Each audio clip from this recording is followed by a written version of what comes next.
Bonsoir à toutes et à tous. Depuis la confirmation hier par la présidence de la République de l'assassinat de 3 Algériens sur l'axe Nouakchott-Ouargla par les forces d'occupation marocaines du territoire du Sahara occidental, la crainte maintes fois exprimée, voire dénoncée par Alger, de l'intention de Rabat d'embraser l'ensemble maghrébin pour arriver à ses fins expansionnistes tend malheureusement à se vérifier.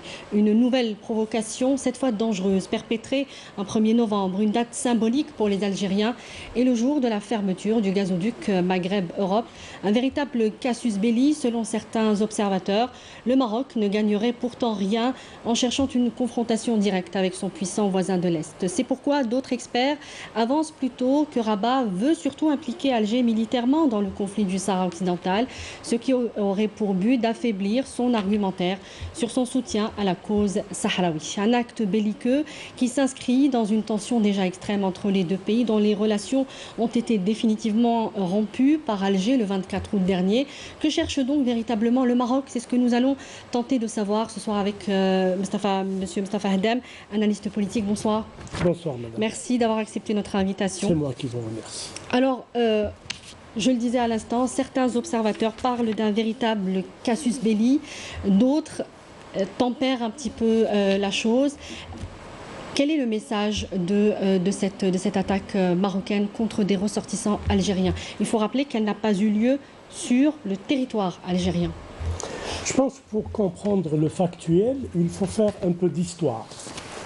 Et le dénominateur commun de toutes les provocations et de toutes les agressions du Makhzen contre notre pays, il y en a trois dénominateurs communs.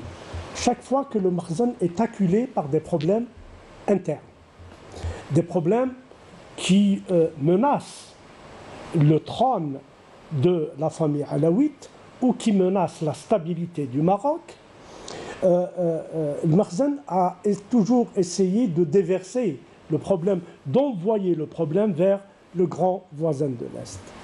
Et à chaque fois que l'Algérie a eu des problèmes d'ordre politique, économique, avec l'ancienne puissance coloniale, le Makhzen, comme État vassal, depuis les accords de Fès de 1912, agit, est actionné par Paris pour créer des situations conflictuelles dans la région. Et enfin, à chaque fois qu'il s'agit d'impliquer l'Algérie comme partie prenante directe dans le conflit du Sahara occidental, nous avons vu le Makhzen aller vers des provocations de plus en plus, il monte en crescendo, de plus en plus outrancières, avec un objectif, celui, comme vous le disiez tout à l'heure, de mettre à mal l'argumentaire de la diplomatie algérienne, pas seulement, celui de mettre en difficulté l'Algérie d'abord dans son aire naturelle, dans sa profondeur stratégique qui est l'Afrique, mais aussi vis-à-vis des partenaires étrangers. Je voudrais, pour étayer un petit peu ce que je dis, donner un certain nombre d'exemples. Pour la guerre, ce qu'on appelle la guerre des sables en 1963, nous savons que les négociateurs algériens, lors des accords d'Évian, ont refusé de céder à l'une des conditions posées par le général de Gaulle, de négocier l'indépendance du nord du pays et de laisser le Sahara. Les négociateurs ont été intransigeants, la situation de la France était diplomatiquement intenable sur la scène internationale. Oui. Militairement, la guerre d'Algérie coûtait 2 milliards de francs, d'anciens francs, au quotidien au trésor public. Et la stabilité, avec ce qu'on appelle le coup d'État des généraux en 61, la stabilité de la politique française et de la paix civile en France était menacée. Ce qui avait fait chavirer la 4e République. Absolument. Ce qui a fait que De Gaulle, qui était déjà revenu en 1958 et qui avait institué la 5e République, s'est retrouvé dans l'obligation d'accepter les conditions du respect de l'intégrité du territoire algérien. En 1963, le Makhzen, sur injonction de Paris, profitant des problèmes qu'il y a eu en 63. Nous étions au bord de la guerre civile en 63, ce qu'on appelle communément les guerres des wilayats, a essayé de s'octroyer par la force une partie du sud-ouest algérien. On était en plein vous vous rappelez, en 1974, c'était le choc pétrolier. Et le monde était divisé en deux. L'Algérie était réputée pour être proche du bloc de l'Est, alors que le Maroc se présentait comme le chantre de l'Occident. En 1974, il y a eu le choc pétrolier et la situation de notre pays vis-à-vis de l'Occident a été difficile, mais aussi au niveau interne. Hassan Thani avait essuyé en 70, 72 des coups d'État, notamment le coup d'État de Skhera. Donc pour occuper son armée, d'une part, récupérer des territoires qui étaient un petit peu dans l'imaginaire de l'Istiqlal et du Makhzen comme un prolongement naturel du Maroc, le Sahara occidental, pour lequel ils n'ont jamais combattu. Donc, d'une pierre deux coups, il éloigne les militaires de la politique, il les occupe. Et il a construit l'unité, le socle de l'unité nationale marocaine autour du Sahara occidental. Mais bien sûr, mais aussi il occupe son armée qui depuis 1970, a fait des coups d'État. Oui, s'est rebellé contre la monarchie. Et puis, en 1994, vous vous rappelez, il avait profité de la situation difficile que vivait notre pays pour nous accuser l'Algérie, les services algériens, d'avoir été derrière les fameux actes terroristes de 1994 à 1994. De Marrakech. Et si on devait faire le parallèle avec aujourd'hui, ce que vous voulez dire, c'est que peut-être parce qu'Alger est aujourd'hui concentré sur le renforcement de son front interne, que Rabat en profite pour provoquer certaines situations qui nous mettent mal à l'aise. C'est ce que vous voulez dire aujourd'hui? D'abord, je vais commencer par la situation interne au Maroc. Au Maroc, les dernières élections législatives ont été outrancièrement, et j'allais dire vulgairement, trafiquées pour permettre l'émergence d'une nouvelle oligarchie.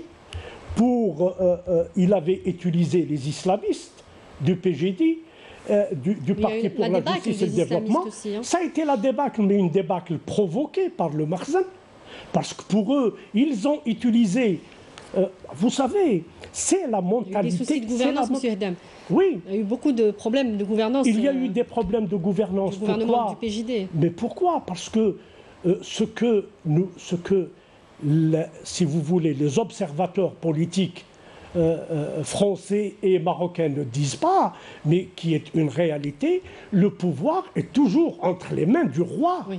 Et quand le roi ne veut pas laisser un gouvernement gouverner, il lui crée des embûches. Donc il lui a fait endosser les échecs de sa gouvernance. Absolument. Maintenant, vous savez, avec le gouvernement Akhanouch qui arrive difficilement à s'installer, ce gouvernement commet bévue sur bévue. Il y a une grogne populaire importante ces 3 dernières semaines. Des manifestations récurrentes. Des manifestations récurrentes, aussi bien des enseignants. Le problème du pass sanitaire, où ils ont voulu faire du mimétisme par rapport à l'ancienne puissance coloniale, alors qu'ils n'avaient pas les moyens. Et puis, vous avez un problème qui est fondamental, qui est le passage de flambeau au sein de la famille régnante. Il y a une crise importante entre ceux qui considèrent que le roi Mohamed VI ne peut plus gouverner, qu'il doit passer la main au profit du prince héritier Hassan III, mais aussi il y a ceux qui considèrent que le prince héritier Hassan n'est pas préparé pour gouverner.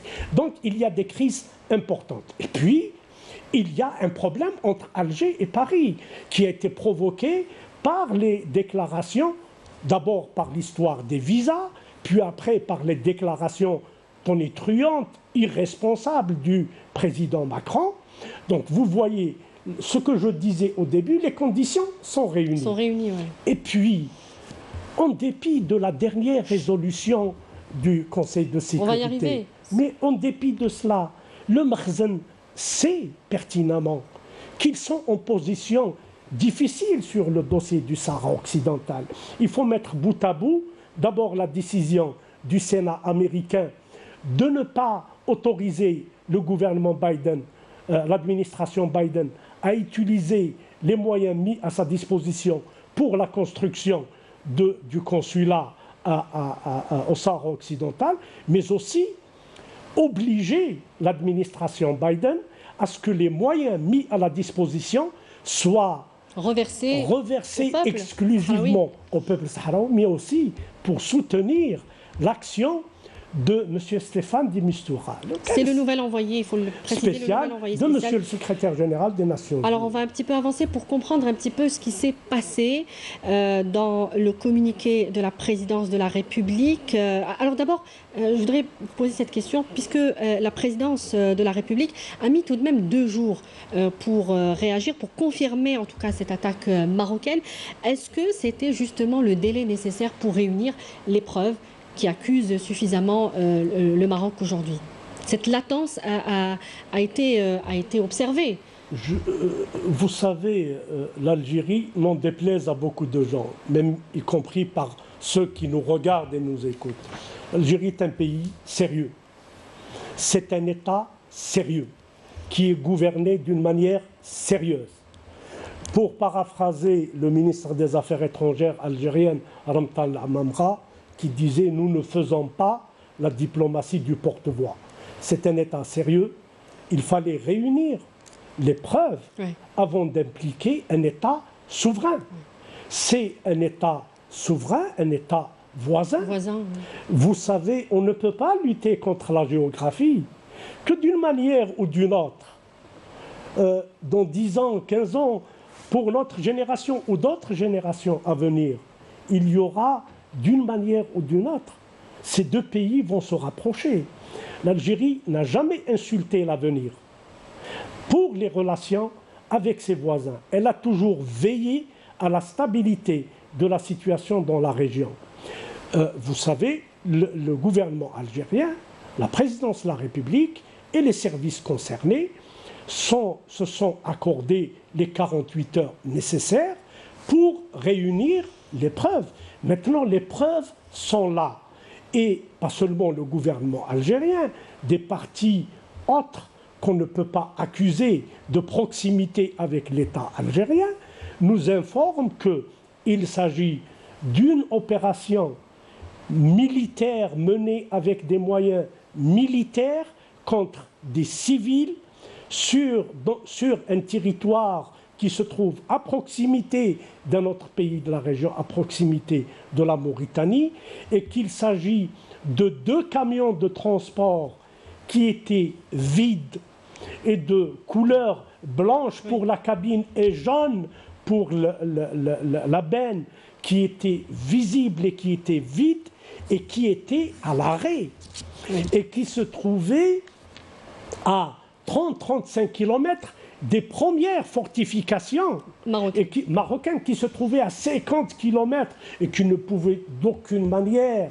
présenter un danger quelconque. Maintenant, il n'y avait donc pas un mouvement suspect de la part de ces routiers. Et ce qui exclut, donc vous avez justement anticipé sur ma question, ce qui exclut complètement la bavure militaire, est-ce qu'on peut parler d'un plan justement où la date, il ne faut pas l'oublier, c'est un 1er novembre, et les Marocains savent ce que le 1er novembre représente pour les Algériens.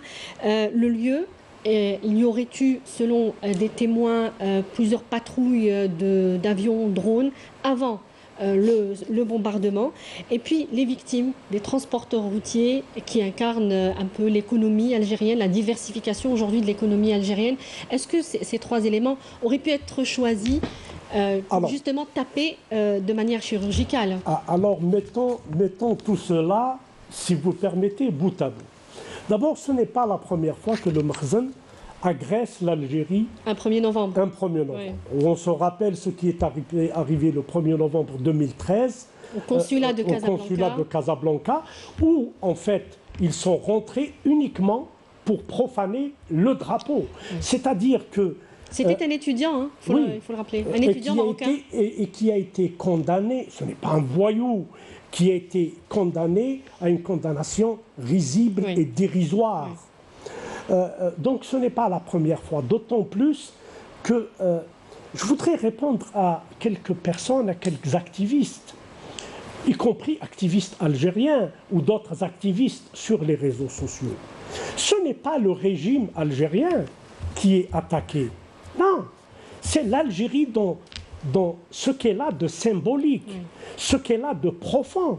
C'est le peuple algérien qui a été attaqué. En 2013, ils ont profané le drapeau. Cette fois-ci, est-ce une manière, est-ce la réponse du berger à la bergère, est-ce une manière de dire « vous nous avez poussé diplomatiquement à nous retirer de Gargarat et on ne contrôle plus Gargarat, donc on ne contrôle plus le mouvement du transport du Maroc passant par Gargarat et par la Mauritanie vers vers l'Afrique de l'Ouest, vous nous empêchez de faire du commerce, nous allons vous empêcher de faire du commerce.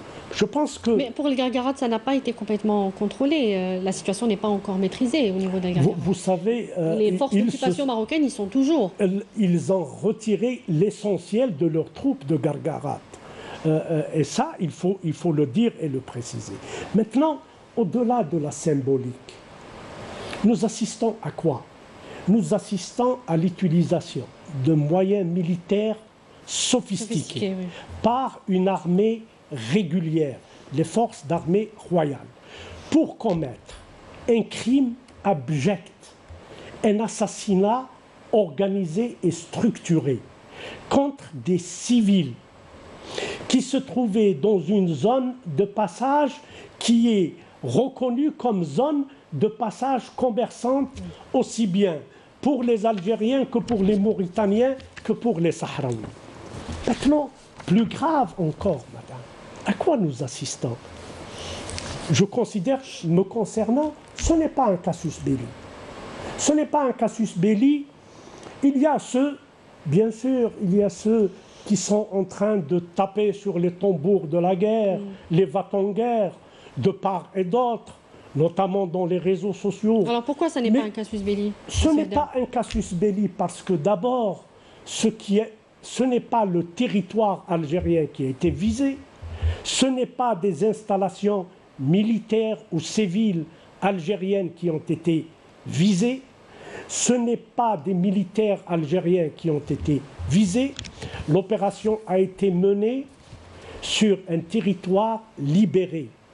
Contrôlé par l'armée sahraoui. Mais l'armée sahraoui, c'est l'armée de la République arabe sahraoui démocratique, membre à part entière de l'Union africaine.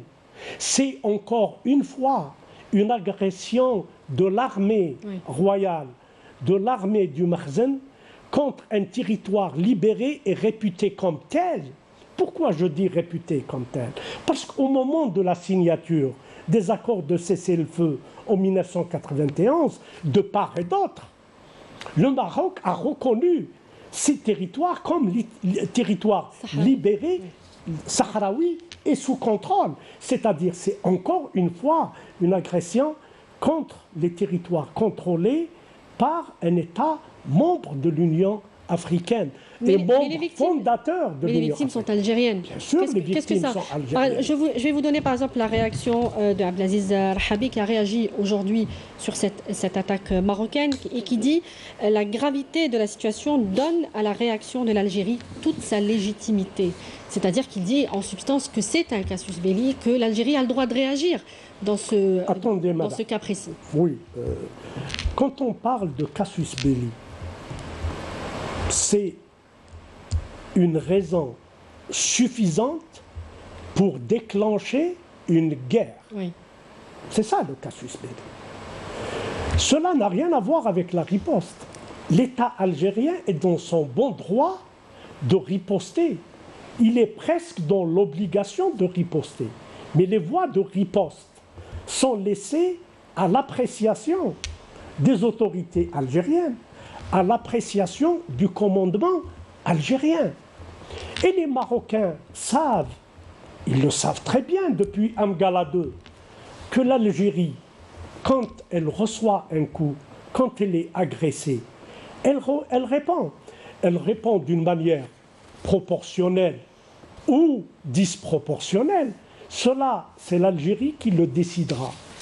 Où, quand, comment, avec quels moyens et comment faire mal.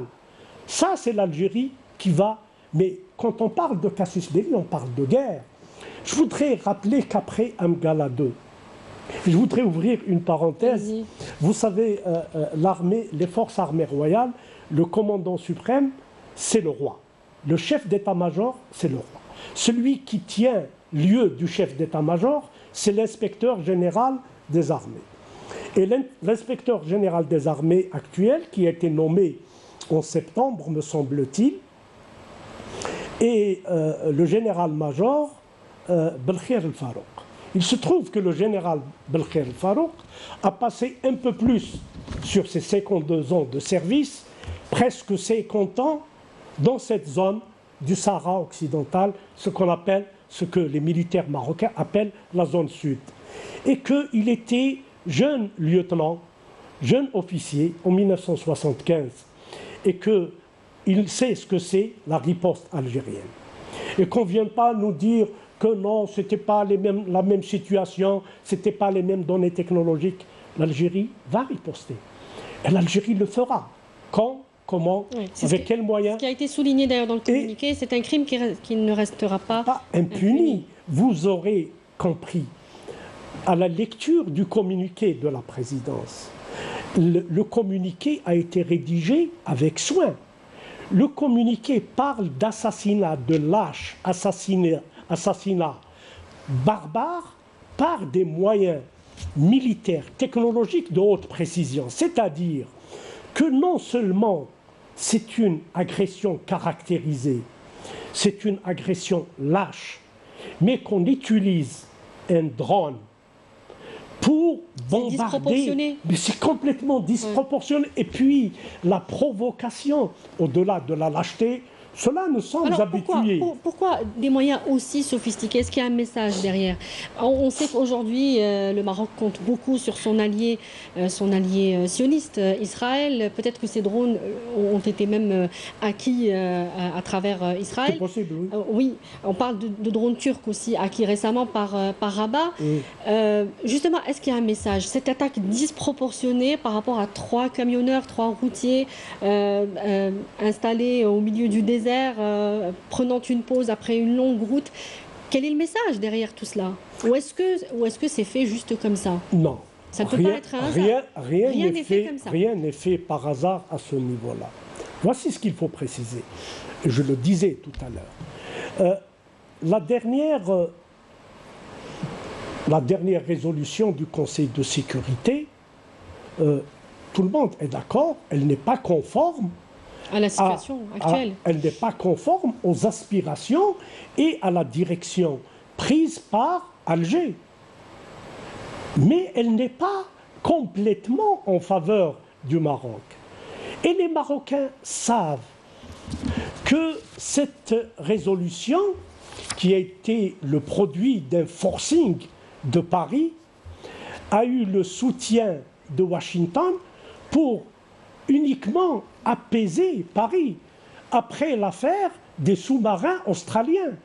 En fait, c'est pour plaire un peu à Paris. Mais le Makhzen sait que les résolutions du Conseil de sécurité ne valent que par la volonté et la pérennité des 5 forts, 5 puissants qui constituent les membres permanents du Conseil de sécurité. Et la Russie s'est abstenue. Oui, la Russie s'est abstenue. Ça veut dire énormément de choses. Il y a énormément de lectures. Ce n'est pas le moment pour y aller parce qu'on risque de... Oui, on va déborder. Oui. Donc, ils savent que la nomination de De Mistura n'est pas en faveur du Maroc. Ils le savent. Ils connaissent la droiture de cet homme. Mais ils savent jouer la montre, M. Hedem. Le Maroc a toujours su jouer la montre en acceptant justement qu'il y ait un envoyé spécial, de rappeler les membres de la MINURSO. Mais le statu quo est tout de même maintenu. malgré tout cela. Mais je vais vous dire, la mission de de Mistura a débuté, ça fait 3 jours, à partir du 1er novembre. Nous allons voir ce qu'il fera. Nous allons voir. Il y a maintenant, les voix se délient. Et on ne peut pas indéfiniment écraser un peuple qui a envie de se libérer. Vous savez, et les diplomates français, et les rédactions parisiennes qui soutiennent le Makhzen, vous pensez qu'ils ne savent pas, comme vous et moi, que le peuple sahraoui est un peuple en lutte, que c'est la dernière colonie de l'Afrique? Mais il y a d'abord les intérêts et il y a les méthodes peu orthodoxes utilisées par le Makhzen. Je regardais, ça fait 2 jours, Omar Hillel, le représentant du Maroc aux Nations Unies, parler de l'exploitation par le Polisario d'enfants dans le cadre de la guerre et que les enfants sont protégés par les conventions internationales.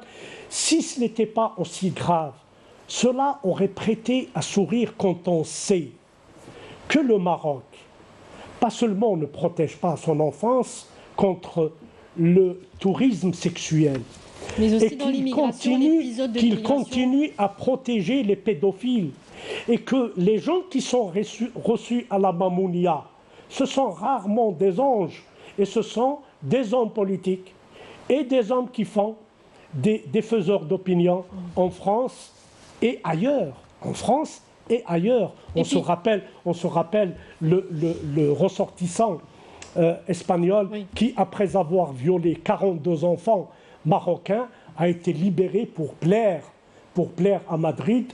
Et en fin de compte, ils n'ont pas atteint les résultats escomptés. Et puis on se souvient plus récemment donc, de l'épisode du forcing migratoire fait par le Maroc sur les 2 enclaves espagnoles où il y a eu beaucoup d'enfants qui ont traversé. Vous savez, ils ne reculent devant rien. Ça, nous le savons. On va un petit peu avancer, Monsieur Hadem. Vous parliez tout à l'heure de cette route naturelle qu'empruntent les routiers et commerçants dans le cadre d'échanges entre les peuples de la région. C'est une route tout à fait ordinaire et qui devient donc périlleuse. Est-ce qu'il n'y a pas là aussi l'intention de Rabat, du Maroc, de toucher à l'économie algérienne et une façon de dire vous nous coupez le gaz de Maghreb-Europe, ce qui, malgré les déclarations du porte-parole aujourd'hui, porte-parole marocain, qui dit que voilà, il n'y aura aucune incidence sur l'économie marocaine, qui touchait des royalties importantes sur 25 ans d'exploitation de ce gazoduc. Voilà, c'est une façon de toucher aussi à l'économie algérienne, parce que cette route devient risquée aujourd'hui. On ne sait pas s'il pourrait y avoir d'autres attaques désormais. Ils veulent créer une zone de tension. Oui, de terreur. Oui, c'est l'un des objectifs. Mais le Maroc, d'abord, il faut rappeler que le contrat qui lie Sonatrach et l'Office du gaz et de l'électricité marocain est d'abord un contrat commercial qui est arrivé à son échéance. Il est arrivé à son terme. Et que la décision est une décision souveraine, d'abord de l'Algérie, mais c'est aussi une décision de l'une des parties au contrat, qui est la Sonatrach, qui a décidé de ne pas renouveler. Donner toute sa dimension politique. Vous savez, l'Algérie n'a pas en réalité donné un sens politique à cette décision. Bien sûr que la presse, il y a un contexte qui est exploité par la presse, par les commentateurs, par les observateurs. Mais c'est d'abord un contrat commercial.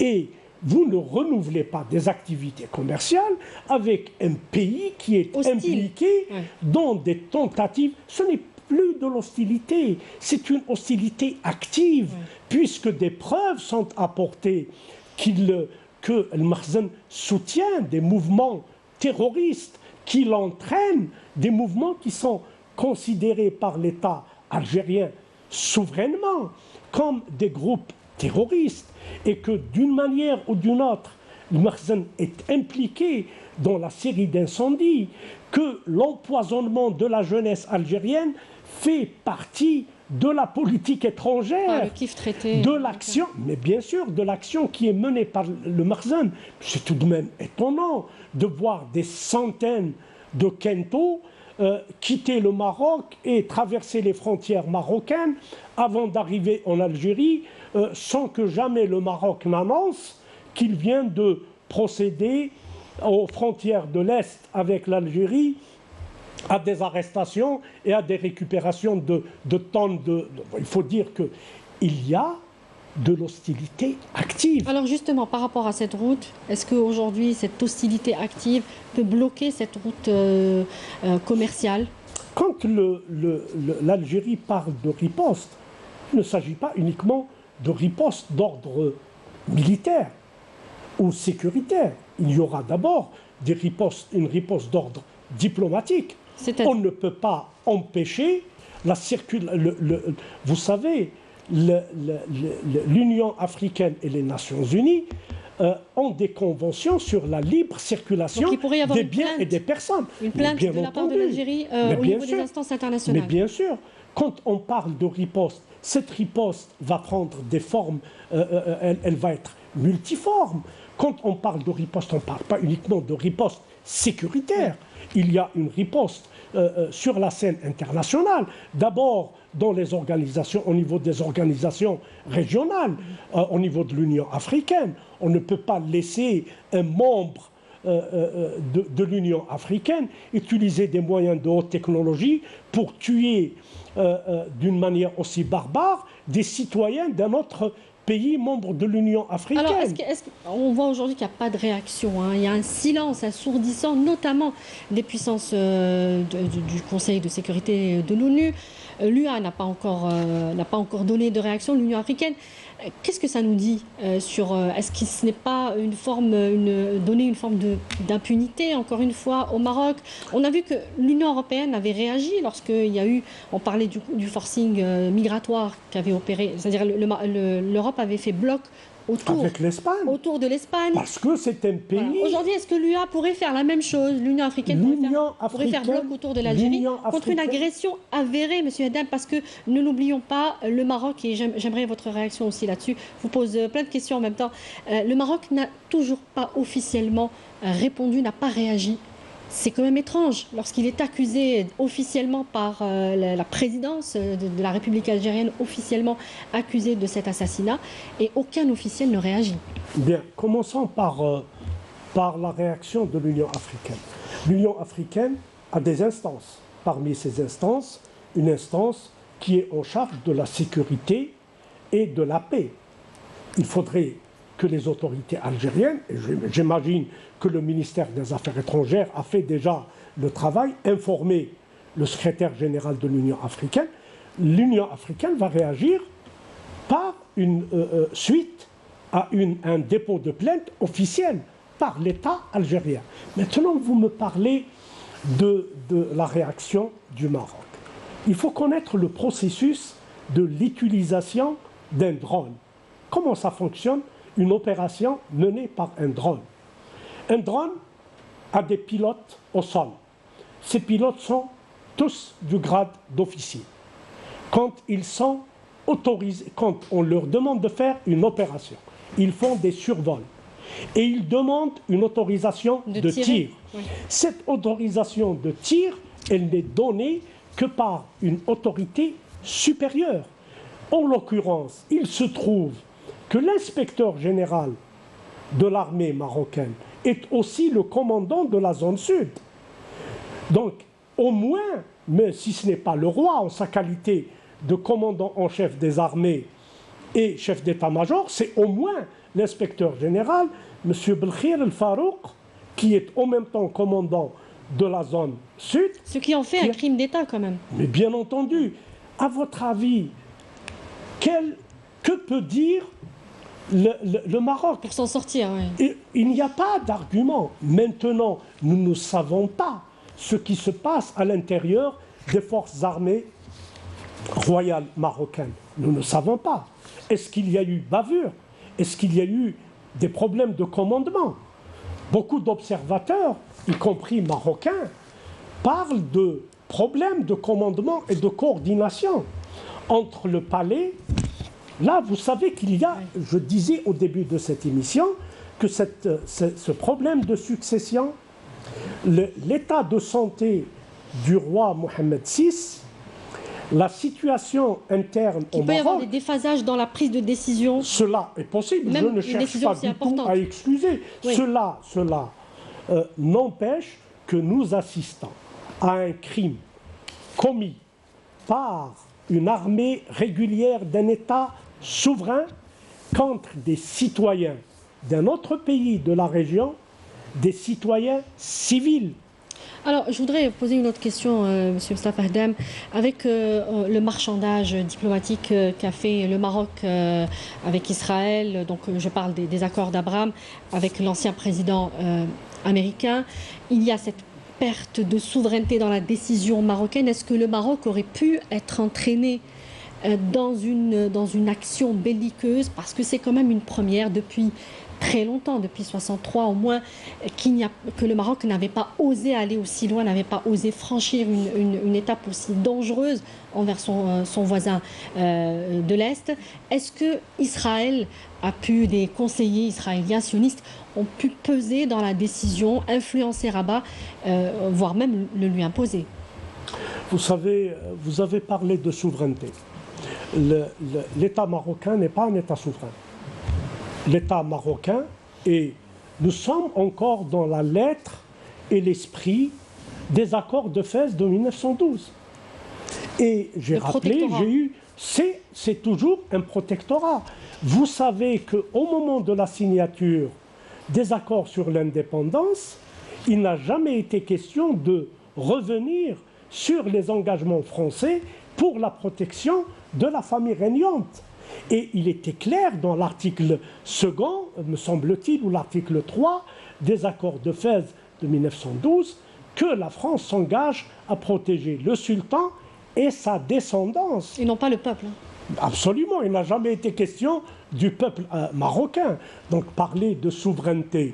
Maintenant, vous me dites les engagements pris avec l'entité sioniste. Les relations ont toujours existé. Et ce sont les médias de l'entité sioniste qui disent que la guerre de 67 n'aurait jamais pu être gagnée si ce n'était l'apport substantiel et important sur le plan de l'information qui a été apporté par le défunt roi Hassan II.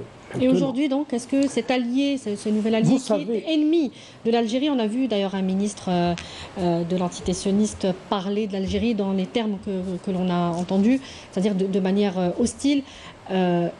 Israël ne s'en cache pas d'ailleurs. Est-ce que Israël a pu influencer, a pu amener le Maroc à franchir cette ligne rouge? Honnêtement, je me refuse, en tant qu'analyste, en tant qu'observateur de la scène politique en Afrique du Nord et dans la zone sahélo-saharienne. Je me refuse à croire qu'une opération comme celle-ci se fasse sans l'accord explicite des autorités marocaines. Je ne peux pas leur donner, à titre personnel d'abord, je ne peux pas comprendre qu'un État, même à la souveraineté réduite, accepte qu'une opération soit menée et que le drone décolle à partir d'une base, la base de Smara, à 250 km du lieu du crime, et que pendant toute cette période, alors qu'il avait tourné, et que l'autorisation de tir ne pourrait émaner que d'une autorité marocaine. Maintenant, si le Maroc a décidé définitivement de laisser le peu de souveraineté qui lui reste et d'obéir à un officier du Mossad ou un officier de Tsahal, ça c'est le problème des Marocains. Ce n'est pas le problème de l'État algérien. Ça pourrait faire craindre une escalade dans toute la région, un embrasement. Est-ce que le projet d'Israël n'est pas finalement d'embraser toute la région comme il l'a fait au Moyen-Orient, autour de lui? Tous ses voisins sont dans un état de guerre, sont en souffrance, pour justement parvenir à ses fins expansionnistes. Est-ce que ce n'est pas ce qu'il conseille aujourd'hui au Maroc pour parvenir lui aussi à ses fins, aux mêmes fins? Rapidement, M. Haddad, parce qu'il nous reste beaucoup de temps. Oui, écoutez, madame, la politique étrangère du Maroc, depuis Azoulay, qui était le conseiller du roi Hassan II et qui prenait ses ordres à Tel Aviv, elle a toujours été, d'une manière ou d'une autre, influencée par l'entité sioniste. Maintenant, Hassan II, le roi Hassan II, que son âme repose en paix, Rabbi Rahmou, nous sommes des musulmans, était un fin politicien. Il connaissait ses intérêts, les intérêts de son trône et les intérêts de l'intérieur. Est-ce que la situation à l'intérieur du palais, maintenant, avec le problème, les graves problèmes qu'il y a de passage de flambeau entre le roi Mohammed VI et le prince héritier, est-ce que cela n'a pas donné, j'allais dire, une fenêtre plus importante pour que les Israéliens, pour que l'entité sioniste intervienne plus dans la politique étrangère? Cela est possible quand on connaît la proximité à titre personnel des trois grandes personnalités maintenant marocaines qui sont le chef de la DGDE, Mansouri, le chef de la DST, Abdellatif, et puis les deux autres qui sont Nasser Bourita et Omar Hillel. Nous connaissons leur grande proximité avec l'État sioniste, avec l'entité sioniste. On terminera avec cette question, Monsieur Haddam, avant de conclure cette émission. Est-ce que vous croyez, la présidence, le communiqué de la présidence algérienne a parlé de riposter, donc que ce crime ne restera pas impuni. Est-ce que vous croyez à une escalade encore plus importante entre les deux pays? Est-ce qu'on peut parler de guerre? Ou est-ce que vous n'y croyez pas? Est-ce que vous pensez qu'il y aura justement, qu'on pourra tempérer un peu les choses? D'abord, je voudrais dire ceci. Je l'ai dit au début de cette émission. La politique algérienne, la politique étrangère algérienne, a été toujours une politique avec beaucoup de retenue. Les 48 heures n'ont pas été vains. Ils ont permis au gouvernement, à l'État algérien. C'est un signal de pondération d'ailleurs. Absolument. Deuxièmement, il y a de la sagesse. Il y a de la sagesse pour répondre à ce type de provocation. Vous savez, ni l'Algérie ni le Maroc ne seront gagnants dans une guerre qui vient à s'ouvrir, à se déclarer entre les deux parties. La lecture du communiqué, le communiqué n'invite pas à l'escalade. Le communiqué a remis les pendules à l'heure, si vous permettez cette expression, en disant que c'est un crime commis avec des moyens militaires contre des civils algériens. Et il n'a pas parlé de casus belli. Il y a de la retenue, beaucoup de retenue d'ailleurs. Il y a de la retenue. Il y a de la retenue. Regardez, vous savez, même si officiellement le palais royal ou le Makhzen n'a pas réagi, vous avez vu les réactions à travers les relais médiatiques du Makhzen où ils disent le Maroc ne se laissera pas entraîner dans une guerre. Le Maroc est en train de provoquer, de créer toutes les conditions pour une guerre. C'est la retenue et la sagesse des gouvernants en Algérie. La politique de la victimisation du Maroc. Vous savez, quand on regarde la diplomatie du Makhzen, on ne peut pas s'empêcher de se rappeler ce bon vieux proverbe de notre pays, Darbni Wubka, Sbakni Wushka. Mais ça s'est toujours fait. Les Marocains, vous savez, le lâche et le poltron du quartier. Quand il n'y a pas les enfants de son quartier, il est lâche et c'est un poltron. Dès qu'il voit que les enfants de son quartier sont là, il provoque les autres et il se cache derrière le dos de ses protecteurs. C'est ce que fait le Makhzen, c'est ce que n'a cessé de faire le Makhzen avec l'Algérie depuis notre indépendance. Monsieur Mostafa Haddam, je vous remercie pour tous les éclairages que vous nous avez apportés ce soir. Je rappelle que vous êtes analyste politique. Merci à vous de nous avoir suivis. Je vous souhaite une très belle suite de soirée sur notre chaîne Canal Algérie. Bonsoir.